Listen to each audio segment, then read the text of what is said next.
Good morning my dear friends. आप सभी लोगों का English junction by Harivansh sir पर बहुत बहुत स्वागत है। मेरे प्यारे बच्चों, आज का जो टॉपिक है बहुत ही बेसिक शुरुआत से है, एकदम ए टू जेड इसमें सिखाएंगे आप लोग को, जिसका नाम है आर्टिकल्स। आर्टिकल्स के बारे में सभी लोग जानते हैं और इस सब लोग ये मानते हैं कि आर्टिकल्स ए एंड द है जो बहुत आसान है। हाँ, बहुत ही आसान है, एकदम जीरो लेवल के बराबर है, लेकिन फिर भी बहुत सारे कन्फ्यूजन्स होते हैं, बहुत सारे जो है इसके साथ एरर्स आते हैं जो आप सब लोग को नहीं आते होंगे। तो आप आज ए टू जेड आप पढ़ेंगे articles a and the, A to Z. A to Z means complete pack आपको पढ़ना है, पूरा ए टू जेड आपको ए एंड द पूरा सिखाएंगे। लेकिन वीडियो को शुरू से अंत तक देखेंगे कि किस तरह से आप जो है ए का यूज़ करेंगे, किस तरह से आप एन का यूज़ करेंगे, किस तरह से द का यूज़ करेंगे। तो आज हम चलते हैं articles a and the key तरफ। तो मेरे प्यारे बच्चों, इस पाठ को शुरू करने से पहले हम आपको ये बता दें कि आर्टिकल्स ए एंड द ये तीनों का एक अलग से नाम होता है, जिसे हम लोग कहते हैं डिटर्मिनर। ये है determiner. A and these all three are called determiners. और जिसको इसको डिटर्मिनर्स नहीं पता है वो समझ लीजिए आर्टिकल्स के बारे में भी अधूरी जानकारी रखते हैं। तो मेरे प्यारे बच्चों, ये जानने की जो आर्टिकल्स हैं और डिटर्मिनर्स हैं दोनों में क्या रिलेशन है। जिस प्रकार से डिटर्मिनर्स बिना किसी नाउन के नहीं आता है, उसी प्रकार से आर्टिकल ए एंड द भी बिना किसी नाउन के नहीं आता है। चाहे आप लाख कोशिश कर लो, जहाँ पे ए एंड दी है उसके आगे आने वाला वर्ड हमेशा नाउन ही होता है, नाउन के अलावा कुछ नहीं होता है। ये कभी मत लगाने लगिएगा कि नहीं ए एंड द है तो इसके बाद प्रोनाउन लगा दें, एडजेक्टिव लगा दें, कुछ और लगा दें, कतई नहीं। जैसे ही आप ए एन और इस द का यूज़ करेंगे, इसके बाद आने वाला शब्द हमेशा से नाउन ही होगा। वो नाउन कैसा होगा ये डिपेंड करता है इसके नेचर पे कि ए है कि एन है या द है, क्या लगा है।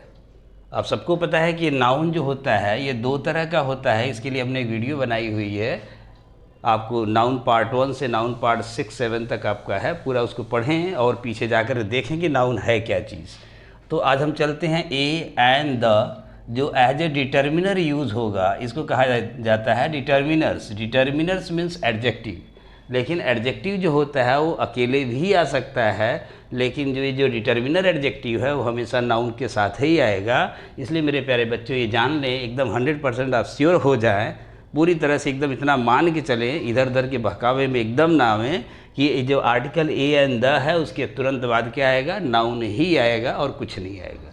तो चलिए शुरू करते हैं इस जो डिटर्मिनर्स को, जिसका नाम है ए एंड द। डिटर्मिनर बहुत लंबा चौड़ा चैप्टर है, इसको हम अलग से पढ़ाएंगे, लेकिन फ़िलहाल अभी आज हम चलते हैं ए एंड द पर। तो ए एन और एक है द, इसमें दो कैटेगरी होती है। एक को कहा जाता है इनडेफिनिट आर्टिकल्स, इनडेफिनिट आर्टिकल्स, और दूसरा है द डेफिनिट आर्टिकल्स। ये डेफिनिट आर्टिकल्स है। ये देख रहे होंगे ए एन जो यहाँ दिया हुआ है ये है इनडेफिनिट आर्टिकल्स। इनडेफिनिट आर्टिकल्स का मतलब है ये हमें नोन नहीं है, नॉट नोन। ये पता नहीं कौन सा नाउन है, ये नहीं पता। ढेर सारे नाउन हैं, उसमें से कोई भी एक हो सकता है। जैसे अगर आपको कहा जाए गिव मी एन एप्पल, मुझे एक सेब दे दो। गिव मी अ पेन, मुझे एक कलम दे दो। दिस इज़ अ मार्कर, यह मार्कर है। दैट इज़ अ बॉय, वह लड़का है। आई एम अ टीचर, मैं शिक्षक हूँ। तो क्या आपको पता है कि मैं कौन सा टीचर हूँ? पता नहीं कौन सा टीचर है, पता नहीं कौन सा मार्कर है। जब ये चीज़ हमें अननोन होगा तो पहली बार अगर कोई नाउन है तो उसके साथ हमेशा ए या एन लगाएं, लेकिन वो नाउन कौन सा होगा, ये अननोन, जो नॉट नोन होगा तब ये अननोन कहलाएगा। और ये जो डेफिनिट होगा हमको पहले से पता होगा। ये नोन मतलब डेफिनिट, डेफिनिट मीन्स कोई पर्टिकुलर है। कोई भी नाउन पर्टिकुलर तब बनता है मेरे प्यारे बच्चों जब हम उसके बारे में पहले से जानते हैं। जैसे अगर हम कहें कि मेरे पास एक कलम है और वह कलम लाल है, तो कौन सी कलम लाल है? जो मेरे पास पहले से पड़ी है। I have a friend, the friend is very honest. मेरे पास एक दोस्त है और वह दोस्त, तो हम एक चीज़ देख रहे होंगे, ये जो द है, द का मतलब वह या यह भी होता है, इसका मतलब दिस और दैट भी होता है। हम जब इसको नाउन के पहले यूज़ करेंगे तो मुझे वह कलम चाहिए, आई वॉन्ट दैट पेन, तो दैट हटा दीजिए, आई वॉन्ट द पेन। मुझे यह कलम चाहिए, I want the pen, I want this pen, तो लगाते हैं। फिलहाल अभी हम चलते हैं आर्टिकल ए, एन और द, तीनों को अगर एक साथ यूज़ करना हो, कैसे यूज़ करते हैं? एक साथ तो यूज़ नहीं होता है, मतलब तीनों को एक साथ हम बता रहे कैसे हम ए, एन, द का यूज़ करने के पहले आप क्या सोचें। जैसे ही कोई यहाँ पे नाउन दिया हो मेरे प्यारे बच्चों, तो इस नाउन के पहले हमेशा कोई न कोई ए, एन या दी, इन तीनों में से एक लगा देंगे आप लोग। अगर जैसे दिया है, एक एग्जाम्पल लेके चलते हैं। एक एग्जाम्पल यहाँ पे है, दिस इज़ ए डॉग। अब देख रहे होंगे डॉग क्या है? एक नाउन है। इस नाउन के साथ क्या लग गया? ए क्या है? यहाँ पे आर्टिकल है। I have an apple. Apple क्या है? एक नाउन है, उस नाउन के साथ क्या लग गया है? द। जैसे दिया है the water of this glass. यहाँ पे देख रहे होंगे इस वाटर के साथ क्या लग गया है? द लग गया। यहाँ पे ए और एन का प्रयोग नहीं करेंगे। तो देखेंगे यहाँ पे कि कब हम ए लगा रहे हैं, कब एन लगा रहे हैं, कब द लगा रहे हैं। सबका अगर निचोड़ देखेंगे तो यहाँ पे क्या आएगा कि जब कोई नाउन आएगा तभी हम कोई आर्टिकल का प्रयोग करेंगे। अगर आर्टिकल का प्रयोग करना है तो नाउन का प्रयोग ज़रूर होना चाहिए। अगर नाउन नहीं है तो आर्टिकल मेरे प्यारे बच्चों बिल्कुल नहीं होगा। दूसरा है, अगर आप देखेंगे कि जब हम ए एंड द का प्रयोग करते हैं लेकिन यहाँ पे नाउन हो, तो उस नाउन के साथ अगर कोई एडजेक्टिव जुड़ जाए, जैसे ही कोई एडजेक्टिव आ जाएगा इस नाउन के पहले, तो आर्टिकल अपना स्थान बदल करके यहाँ पे चला आएगा। ये जो आर्टिकल आपका है यहाँ पे चला जाएगा, आर्टिकल्स इस एडजेक्टिव के पहले आ जाएगा। अब इसका एग्जांपल जैसे लिखेंगे, there is a black cat. मेरे प्यारे बच्चों देख रहे होंगे ये कैट एक नाउन है। इस नाउन के पहले क्या है? ब्लैक एडजेक्टिव है, और इस एडजेक्टिव के पहले हमारा ये आर्टिकल आ गया है। और तीसरा अगर हम देखेंगे इस तरह से कि जब कभी नाउन यहाँ पे दिया हो, उस नाउन के पहले कोई एडजेक्टिव हो और इस एडजेक्टिव के भी पहले कोई एडवर्ब आ जाए, तब आर्टिकल अपनी स्थान को यहाँ बदल लेता है। तो ये आर्टिकल अपना स्थान बदल लेता है, यानी नाउन, एडजेक्टिव, एडवर्ब, फिर आर्टिकल। बहुत जगह हम छोटी छोटी गलतियों को देखते हैं एग्जाम में कि कैसे बच्चे हमारे गलती कर जाते हैं। इसको अगर ध्यान से देखेंगे तो एक एग्जाम्पल है, Lata Mangeshkar. Lata Mangeshkar was a very good singer, a very good singer. अब यहाँ पे देख रहा होगा आपको, सिंगर नाउन है, गुड एडजेक्टिव है, और इसके पहले वेरी आ गया, तो वेरी क्या हुआ? एडवर्ब है, और यहाँ पे आर्टिकल हमने ए लगा दिया। बहुत जगह ए छूट जाता है और बच्चे जो इसमें कंफ्यूज हो जाते हैं और गलत कर जाते हैं। तो इस तरह से आप देखेंगे कि आर्टिकल ए एंड दी किसके पहले आएगा, कब यह इंडेफिनिट आर्टिकल्स होगा। इंडेफिनिट कब होगा? जब कोई भी नाउन ऐसा हो जो अनिश्चित हो, जिसके बारे में हमें कोई जानकारी ना हो। और दूसरा, द का प्रयोग डेफिनिट आर्टिकल के रूप में कब करेंगे? जब उस नाउन को हम पहले से जानते हों या उसकी चर्चा फिर से कर रहे हों, पहले कर चुके हों, दोबारा फिर उसकी चर्चा करें। तो मेरे प्यारे बच्चों, उस नाउन के साथ हमेशा द का प्रयोग करें। इसके बारे में हम डिटेल से आप लोग बताएंगे। लेकिन यहाँ जो दिया हुआ है कि पहला नंबर कि जब कोई नाउन आ जाए तो उस नाउन के साथ हम आर्टिकल का प्रयोग कर लें। कहीं कहीं कुछ अपवाद होंगे जो हम आपको बताएंगे, कहाँ नहीं होगा। और दूसरा पार्ट दिया है कि अगर इस नाउन के पहले कोई एडजेक्टिव आ जाए, उस एडजेक्टिव के साथ कोई आर्टिकल आ जाए, तब सेंटेंस सही होगा। तीसरा जो सेंटेंस यहाँ दिया हुआ है, अगर यहाँ पे कोई नाउन है, उस नाउन के साथ कोई एडजेक्टिव है, एडजेक्टिव के बाद फिर से एडवर्ब आ गया, तो आर्टिकल का स्थान यहाँ आ जाएगा। इस तरह से आर्टिकल अपने पोजीशन को बदलता रहता है। और आप चाहें कि बिना किसी नाउन के आर्टिकल लगा दें, ये असंभव है, ये मेरे प्यारे बच्चों संभव नहीं है। तो इसको आप लोग नोट कर लें। और दूसरा, इसका आगे चलते हैं नेक्स्ट पार्ट। इसका सब लोग अगर लिखें तो ठीक, नहीं तो आप लोग इसको स्क्रीनशॉट ले लें।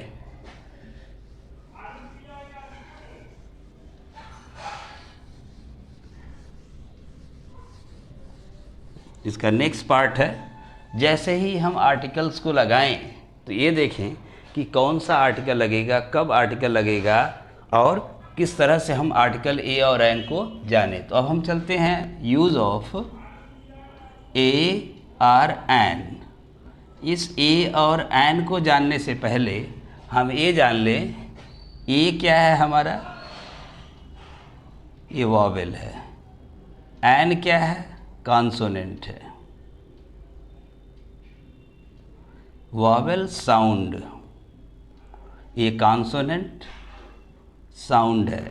जब ये वॉवेल साउंड है और एक कॉन्सोनेंट साउंड है, तो इनके साथ हम किस तरह से आर्टिकल का प्रयोग ए और एन का करें, आइए चलते हैं, इसको एक एक चीज़ करके जानते। तो पॉइंट नंबर 1, इसमें अब नोट करते चलें कि जब भी हम ए या एन, इन दोनों का प्रयोग, कोई एक का प्रयोग, चाहे ए हो या एन, दोनों में से किसी एक का प्रयोग करें, इसके बाद का जो नाउन होता है वो हमेशा क्या होगा, सिंगुलर होगा, काउंटेबल होगा, और दूसरा क्या होगा, यहाँ पे नाउन होगा। यानी नाउन तो है ही, लेकिन जब हम ए और एन का प्रयोग करें मेरे प्यारे बच्चों, तो यहाँ देख लीजिएगा वो नाउन क्या होना चाहिए, काउंटेबल होना चाहिए। काउंटेबल के साथ साथ तो सिंगुलर भी होना चाहिए।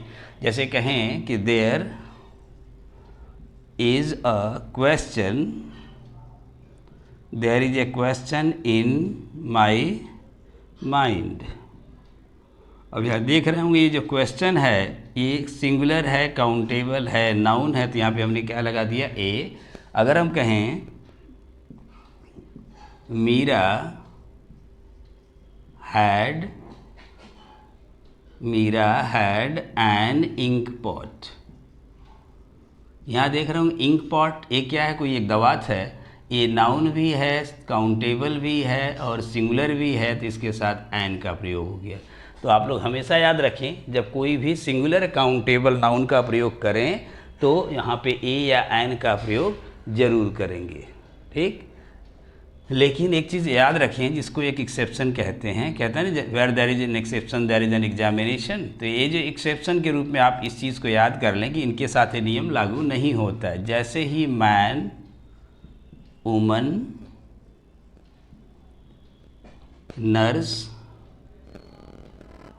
और कुक, इनका प्रयोग अगर हम जनरल करते हैं, अगर ये जनरल यूज़ होता है इनका, जब अब इनको जनरल यूज़ करेंगे तो इनके साथ गलती से भी कभी आर्टिकल का प्रयोग ना करें। इनके साथ किसी भी आर्टिकल का प्रयोग नहीं होता है। तो ये तो हमने बेसिक बताया। इसके बाद ये बड़ा इंपॉर्टेंट चीज़ है, इसको आप लोग इंपॉर्टेंट नोट कर लो। और मेरे प्यारे बच्चों ये ज़रूर याद करें, जैसे दिया है, कभी कभी एग्जाम में पूछता है ना कि मैन इज़ मॉर्टल, आदमी मरणशील होता है। Mortal means one who never dies. यहाँ पे वन हु डाइज, अगर इसी का अपोजिट कर दे तो मैन इज़ नॉट इमॉर्टल। तो man is mortal means one who dies, जिसको मरना, जो पैदा हुआ उसको मरना ही मरना है। तो वन हु डाइज क्या होगा, ये मॉर्टल हो जाएगा। वन हु नेवर डाइज क्या हो जाएगा, इमॉर्टल हो जाएगा। तो मैन क्या है, ये ऐसा कोई एक आदमी नहीं है जो मरता है, सभी के सब मरते हैं, जनरल यूज़ है, यहाँ पे कोई आर्टिकल नहीं होगा। जैसे हम कहें nurse looks after the patient, the nurse looks after the patient. तो यहाँ देख रहे हो मेरे प्यारे बच्चों, ये जो नर्स है कोई एक खास नर्स नहीं है कि रोगियों की देखभाल करती है। किसी भी रोगी की देखभाल कोई करने वाला होता है तो वो नर्स ही होता है, इसलिए नर्स के साथ भी आर्टिकल का प्रयोग ना करें। कुक रसोईया होता है और वीमन होती है औरत। तो अगर हम कहें कि woman is a man's mate तो गलत है, वुमन इज मैंस मेट। औरत जो होती है आदमी के साथ ही होती है। तो इसको याद कर लेंगे कि ये तो रूल यहाँ लागू होता है लेकिन इनके साथ ये नियम लागू नहीं होता है। कहीं भी आएगा अगर मैन, वुमन, नर्स, कुक ये सब जनरल यूज़ में, तब भी आप इनके साथ कोई आर्टिकल का प्रयोग ना करें। तो आइए चलते हैं ए का यूज़ कैसे करेंगे, अब एन का यूज़ कैसे करेंगे। अब अगर हमें ए लगाना हो, केवल ए लगाना हो, तो आपको बहुत ज़्यादा घबराने की ज़रूरत नहीं है। अभी अभी ऊपर हमने लिखा हुआ है कि ए जो है कौन सा साउंड है, वॉवेल साउंड है। ज़रा ध्यान से समझेंगे और शुरू से अंत तक अगर देखेंगे तभी मज़ा आएगा, वरना आधे पे छोड़ करके चले जाएंगे तो कुछ भी समझ में नहीं आएगा। आधा समझ में आएगा, आधा आप परेशान रहोगी। तो यहाँ पे दिया हुआ है ये वॉवेल साउंड है। अगर इसके बाद हम वॉवेल साउंड लिख दें तो बोलने में थोड़ा अटपटा सा हो जाता है। इसलिए यहाँ पे ए के साथ कोई भी लेटर हो, जो लेटर हो उसका साउंड क्या होना चाहिए, कॉन्सोनेंट साउंड। कॉन्सोनेंट साउंड वाले नाउन होना चाहिए। कोई भी ऐसा नाउन जिसका साउंड क्या होना चाहिए, कॉन्सोनेंट साउंड होना चाहिए। Consonant sound A, E, I, O, U को छोड़ दीजिए, जिसको हिंदी में हम लोग कहेंगे क से ज्ञ तक के बीच में। क से ज्ञ तक के बीच में अगर किसी वर्ड का उच्चारण आता है तो उसके पहले हमेशा क्या लगाएंगे, ए। कॉन्सोनेंट साउंड जैसे देखेंगे ए काऊ, काऊ में देखेंगे तो क है। ए बॉय, बॉय में देखेंगे तो ब है। ए यूरोपियन,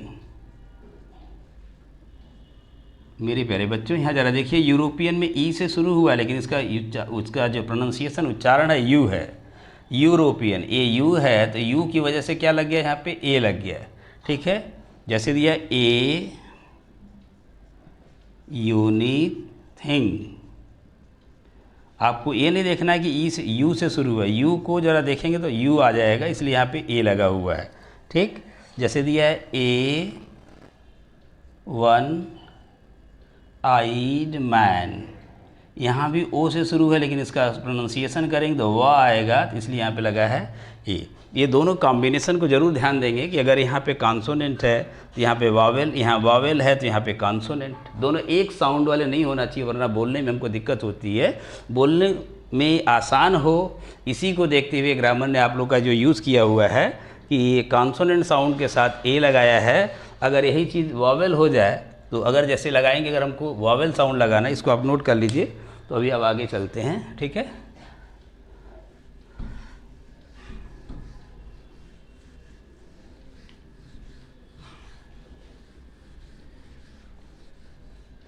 अब देखेंगे एन जो होता है, एन में एन क्या है, ये जो एन है, एन में ये कॉन्सोनेंट साउंड है। एन एन न आ रहा है, कॉन्सोनेंट साउंड आ रहा है। जब ये कॉन्सोनेंट साउंड है यहाँ पे तो इसके साथ हमेशा वॉवेल साउंड चाहिए। वॉवेल साउंड वाले आपको जो क्या चाहिए, नाउन चाहिए। ऐसे नाउन जिसका उच्चारण ही हम वॉवेल साउंड से करें, चाहे वो A B C D E F G किसी से भी शुरू, इससे कोई मतलब नहीं है। ये मत सोचिए कि नहीं अरे ये तो कॉन्सोनेंट है, वॉवेल है, कुछ भी नहीं सोचना है। जो अभी बताया जा रहा है उसको आप सीख लें, अब इसमें कभी भी कन्फ्यूजन नहीं होगा। इसमें वॉवेल साउंड मतलब हिंदी में अगर हम देखें तो अ से लेकर के अह तक के बीच में जो भी आएगा वो वॉवेल साउंड हो जाता है। जैसे हम कहें एन अम्ब्रेला, अम्ब्रेला में देखेंगे यू से शुरू है लेकिन इसका प्रोनाउंसिएशन अ आ रहा है। एन ईयर, ई से शुरू है, इसका भी प्रोनाउंसिएशन ई आएगा। ठीक, एन एम एल ए, यहाँ देख रहे होंगे एम, ए से एडी आ गया, ये जो एन का प्रयोग हो गया है। An F O forest officer, यहाँ देखेंगे तो एफ ए आ गया, इसलिए यहाँ पे वॉवेल साउंड है, यहाँ पे कॉन्सोनेंट साउंड रहेगा ही। NFIR, F फिर वही F है, तो यहाँ पे E वॉवेल साउंड है, यहाँ पे हमें कॉन्सोनेंट साउंड चाहिए ही। इस तरह से अगर आप देखेंगे एन, कोई भी वर्ड अपने से कुछ भी आपको दिक्कत हो रही ले लीजिए, जैसे SSP, ये देखिए अगर ES से शुरू है, S है, तो यहाँ पे एन का प्रयोग किया गया है। तो ये दो मेरे प्यारे बच्चों, इसको देखें कि अगर ए का प्रयोग है, ए क्या है, वॉवेल है, वॉवेल है तो इसके साथ तुरंत वॉवेल वाले जो है साउंड नहीं होना चाहिए, वर्ड भले हो लेकिन साउंड नहीं होना चाहिए। जैसे यहाँ पे एन है, कॉन्सोनेंट है, तो वहाँ पे कॉन्सोनेंट साउंड नहीं होना चाहिए, वॉवेल साउंड। तो दोनों को बोलने में क्या होता है, बड़ा इजी हो जाता है, इजीली आप बोल सकते हो। तो इस तरह से इसको ए और एन का यूज़, बेसिक सारी चीज़ें आप सीखिए। बाकी सारी चीज़ों के लिए इस चैनल को आप सब्सक्राइब कर लीजिए, जिससे आपको नोटिफिकेशन जाता रहे। जो English junction by Harivansh sir है, ये आपकी सेवा के लिए ही बना हुआ है, आप लोग को बेसिक से लेकर के एडवांस तक सारी जानकारी बनाने के लिए, देने के लिए बना हुआ है। और इस जो वीडियो को आप जो अपने दोस्तों में शेयर कर दें, इसको लाइक करें, कमेंट आपका आता रहे, इसके लिए इंतज़ार रहेगा। लेकिन आप सब लोग से ये रिक्वेस्ट है कि वीडियो को ज़रूर से ज़रूर अपने दोस्तों में शेयर करें, लाइक करें और चैनल को सब्सक्राइब करें। Thank you.